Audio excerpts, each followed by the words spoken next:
What are you doing, baby girl? You see this here? These are channels that I cut, like a moat, but what it is Operation Waterway. Now, I'll eventually be able to fill it by releasing water from the pond, and it will flood the channels, and the channels I'm going to cut through the bedded areas enough to saturate the ground if I flood the channels out. My thought is to put pond liner in here and then pop holes near the surface for the water to seep in and for the channel to retain the water. Because right now, with just the soil, it seeps in and you lose water to the ground as it moves throughout the yard. And I cut it into my berry patch, and then I'm gonna go ahead and cut a hole through the greenhouse when I get to doing that here shortly, and have some kind of PVC perhaps running through the greenhouse to have like a stream coming through the greenhouse and then pop out the other side and go through this garden section where I got the peppers and tomatoes right now, and then it'll run out this way, come through here, maybe even through this garden area that I just built. And I'm cutting the channels really thin now. You see, when I started in here, I got excited and made it really big. Well, not really big, but the width of a spade shovel. What I want is way thinner, and ultimately so that it's really fine channels and I can make the most of my space. Where I built a new grow out section back here along the wood pile and the tree there, it comes and connects here, and then it runs out this way and stretches just around to the back there. And they've eaten everything in here pretty much, and they're starting to peel the bark off my cannabis plant, and I got to go ahead and move them now. What I'm going to be doing, I picked a bunch of weeds and trimmed this stuff from around the pond. What I'm going to be doing is I'm going to open up this area. I'm about to drop chicken wire in the ground slightly and build a fence right around here, and this will be another grazing area for them to eat all of the grass here, and they don't destroy it, so they trim it down to golf course grass and then they eat it as it grows from there, so not to destroy it is my thought, because they know instinctively to let it continue to grow. And I'm going to open up a little door there, and I'm going to let them out into here. I'm going to section it off from there, here to there, to through here, and down to here. And then they'll have this area. And then close that area once they're in here. And they will graze this for a while. It'll give a week or two for that to regrow a bit, and I'll move them back in there and keep switching back and forth. I'll secure the cannabis plant a little better so that they can't even nibble on it when I bring them back in here. I'll put chicken wire higher up, and that keeps them out. Like that squash right there that has chicken wire cage around it, it grew on the outside of this trellis, so they would have tried to get in there and eat it, but no. Beautiful squash that my chicken pecked. It'll be one of the first ones eaten. My compost piles, I'm getting ready to go into the coops and grab all of the bedding and the manure. I'll be adding to and topping up the compost piles in the front.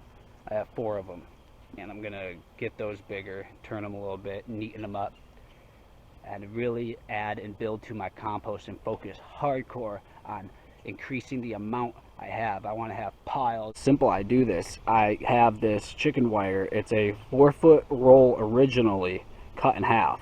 They come in 4-foot sections. This was a 150-foot roll. It's a big one. It was like $120. It's super inflated in price. Crazy, because last year it would have been like 60. And I lightly dig the channel, a few inches deep, let it sit in the channel. I will backfill it. Recycled wood posts. Didn't measure exactly. A couple boards that I cut in half using scrap wood, and I'm tying it using cordage and zip ties to secure it. It should be tall enough to keep them from jumping out, and if they do by chance jump out somehow, this whole yard is fenced in now. It's secured where they won't get out of the yard. Over here at the gate where I access into the front section, I have to secure that a little bit better. I'm going to do that today, and that will tighten this perimeter completely. Look at this. Is this not beautiful? Flowing water. throughout the channels, the waterways that I've cut through the gardens. Up here is where it's coming from right now. Duck's pool filled up with the hose. Right here, this hose running up on the deck, spilling off the side into this pool that I moved from the tractor out there where it was. And then I cut these channels starting uphill. So we're uphill. Gravity is naturally pulling this water down all through the channels, which run through here, cuts into the rabbit run, gives them water in there. I don't necessarily like that because I like the rabbits to try to get as much clean water as possible, not the hose water, well water, which the ducks get. So I don't necessarily like that either, but it's what has to happen with the ducks right now until I can figure out a better method to get them cleaner water, because they need water to splash in. And right in here is kale sprouting up now. The waterways cut out even a deep little section, a little square. It's almost like a well, and it holds water, and then it runs off again and cuts through that trellis area out here into this new rabbit run expansion bucket tunnel section I built, and then cuts into the strawberry patch, where I'm gonna cut it through the greenhouse out the other end, then back out through the back section in thin channels. And I will have it so it's connected where I can fill it by draining the pond slightly with the spigot, and that will fill the waterways to irrigate everything once they're all cut. And perhaps pond liner, but it's holding nicely with the well water and the hose coming down through. The soil in the channels gets compacted over the days that go by and the water that runs through. Hold these 3 bins, there's another one out here, from in here inside the chicken colony, and I'm gonna put them over here.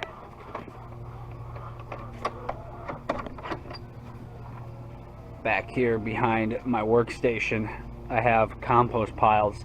I'm gonna clean up my mess a little better here, and I have a compost pile here, there's one kind of over here, and I'm building a 4th one right here. All right, what I'm gonna do is I'm gonna add on to that one a little bit, then I'm gonna throw a couple more of those bins right here. That'll start building my 4th one, and I'll get in here and neaten this up, turn these a bit, neaten it up so that they're nice mounds. Here are the ducks splashing in their pool. The pool drips over, overflows into the channel, which then runs out of their duck enclosure into the rabbit run as a stream for Operation Waterway. Now, you see down here, it's cut thin, the rabbits drink from. I don't necessarily like it because it's not the cleanest water, so I may adjust that and put bricks over top to cap it, but also allow the stream to continue, so the rabbits will drink from the feeders that I pour clean filtered water into. For now, they're doing this. They were enclosed in here, this section, rabbit run that leads into here with the bucket tunnel. With the ducks, they were housed all together. I broke up the colony so I can keep the rabbits from eating the chicken feed, because it's not good for the rabbits. I just recently have been learning, and now the ducks are in here separate. They're going to be able to come into a tunnel that I'm going to build, which will cut into the pond.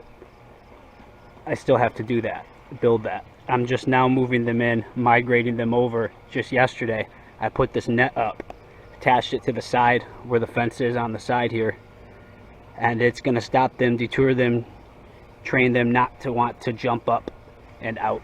Not that they really would right now, because I've clipped their wings, and their wings, if you don't clip them, they will fly away. The muscovies are gnarly. I had 2 fly away on me when I first got them. Down here, the waterway, I'm going to go down there and show you guys how it works. It's cut through the garden. I was thinking about putting pond liner in it so that would retain the water, but the more that I'm watching it, it seems to, the dirt and the rocks, they flow through it, and gravity naturally compacts it and then pushes it so that the waterways fill out evenly. and I may just leave it that way, so that way when I flood the waterways, it's more natural. There's no pond line or no cost there, and with gravity it will allow the ground to saturate better, likely too. I'll be able to flood the walkways with the spigot on the pond that's going to be built. You see how I built these doors? The clip, this is from a tow strap. It's recycled materials. Same thing here. And then this just falls in. It's cut like halfway. These welded wire and or chicken wire, any kind of wiring material fence. I've used all kinds and do use all kinds. You see here, I kind of just layer them on as I build and expand, and it fortifies and makes for a stronger fence. Different material. Now this is cut. You see, like this mama here is drinking right now. Just look at this. Isn't nature beautiful? Look at this waterway. It's a simple thin channel cut.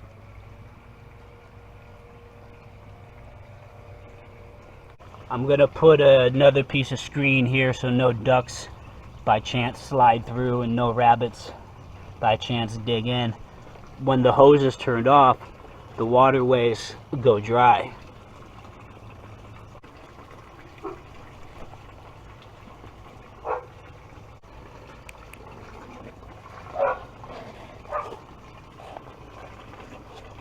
This bedded area with kale, see that there?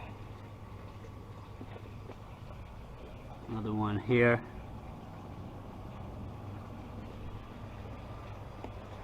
Wonderful. He's a chocolate. These are my silver fox rabbits, pure breed. They have silver speckled through their fur like salt and pepper. And they hang out here. This is their run. It ends down there, and then there's a grow out section just on the other side where I'm moving them around now. Kind of like a chicken garden in a sense, but a rabbit garden. There's a lot of radishes and beets and other leafy greens growing up, sprouting up now. These ones are already in thick, and I pick them when I come through, check on things and check out the waterway, throw them over as feed input.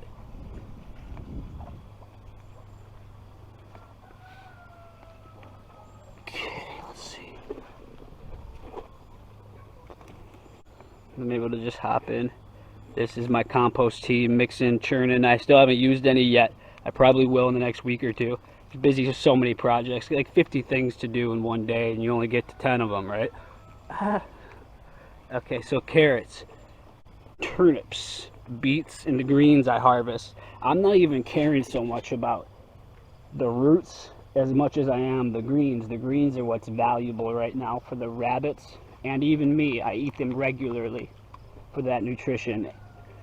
Though I am looking forward to the roots when they do form. If they do, if I don't harvest too much of the greens, which I might be picking away too much on the turnips. Trying not to with the beets. But the turnips, I think I am picking too much. But I really like them to eat them. And then for my animals to eat them, which is really important right now. And then these here, and always, and these here are the Swiss chard. And they're doing really good. You see the waterway, how it's cut. It irrigates the land, the beds, as it seeps into, and then the roots tap into. Down in here, it's filling up. I kind of carved out a hole and cut it a little bit deeper so it pools up. Then you see it's kind of flowing off like a waterfall down there, where it runs in from over here and up top where the pool is for the ducks, until this is built and they get into the pond. The pond seam is still leaky on me. Believe it, I had it filling up and it was passed into the shallow end, and then overnight I shut it off to watch it to see what it looked like in the morning, and it drained out again. So I got to get in there. What I do is I scoop out a couple buckets, few buckets, more like 10 buckets of water, and that lowers the level a bit, and then I hit the seam again where it's connected. It has two pieces. Had to put it in two pieces because I didn't have a piece of pond liner big enough. I bought it in two sections. For the deep end, it's dug out, so it needed a whole new piece. One piece did cover this whole area, so that was really good. And then I have to join it here and that's where I'm working on the seam now. I want to have that done within the next 10-20 days, then work on the greenhouse for the fall into winter. This is important for the waterways now that I'm doing this, and I'm going to cut more real thin through the bedded areas, so when it fills, it seeps into the beds as it seeps back into the ground when I shut off the spigot or turn off the hose. Beans, they're all really starting to grow a lot now. In the garden over here too, they're growing a bunch of beans. Take a look real quick. Okay, yeah, these ones still got a little bit more time until they get bigger, but they're coming in heavy. I inoculated them, so they should produce a ton more. In there's a bunch that are ready. Then over here, so a lot of these tomatoes, a lot of these cherries, I'm just not eating them all, but nothing's going to waste. It all goes to the chickens, so it's actually really nice. So I go in there and I harvest that along with grass and things I'm trimming from around the side of the pond because it's overgrowing. Trimmed a bunch of that to feed. Now this is getting connected. This is going to be their grazing area for the rotational grazing for these grow outs, and this wood pile area sectioned off. I'm going to open up a little door right here, and they're going to come graze this whole area. I'm about to finish this before dark and open it up and let them in, and then close that off, let that regrow. Here you see that brick? That's what I mean when I say I'm going to cap it over it. I'll likely do that in here so the rabbits can't drink it. They drink nothing but fresh, clean, purified water. And then it's capped so the waterway still cuts through. And I got to do it too for I walk through where it flows as well. And cuts into here, the chickens and the baby nuggets. The chickens are doing real good learning to use the feed that's up on the table so the rabbits don't eat it. And the waterway. Cut into the strawberry patch. You see how thin my strawberry patch is? This feels right. I thinned it out quite a bit. It's had a few years to really grow thick and to promote all that new growth for next year. And fed it to the animals so nothing went to waste. It was all regenerative. You know what's really cool is I noticed a couple of frogs up in here the other night, 2 nights ago, hanging out in this waterway channel. Yeah, I got one that escaped, but he doesn't escape the yard because the yard's fenced in. She or he is just hanging out there. It's kind of cool actually. Ate some stuff over there, but that's okay. Down in here is another one of the holes that I cut and water flows into. It will make its way, it just hasn't yet. From the hose running up top, that's how far back it comes. And it will go through the yard if it's left on long enough, the hose. And ideally the pond will do the same thing to it. And as it compacts and holds more water over time, and that stopped right there, but it will go through the pit. I'm going to also make it thinner as I continue on. I got excited. I was just hacking away like I just discovered fire for the first time. This rotational grazing area is fenced in here. They'll be able to eat all this grass growing up. We'll probably have it mowed down and trimmed down real quick. They're making their way out of here now. I pulled these peppers. There were pepper plants here. I don't want the rabbits eating peppers. Pepper plants. I believe that's bad for them. And then they'll eat everything. And this will stay open here at the corner. I popped this open so they can make their way in, and then I'll close it back up once they're all over here in a second. And then they will stay out of here. Stop eating my cannabis, where they actually peeled a thin layer of bark off the trunk, but I believe it will still be just fine. And it'll finish doing its budding for the season.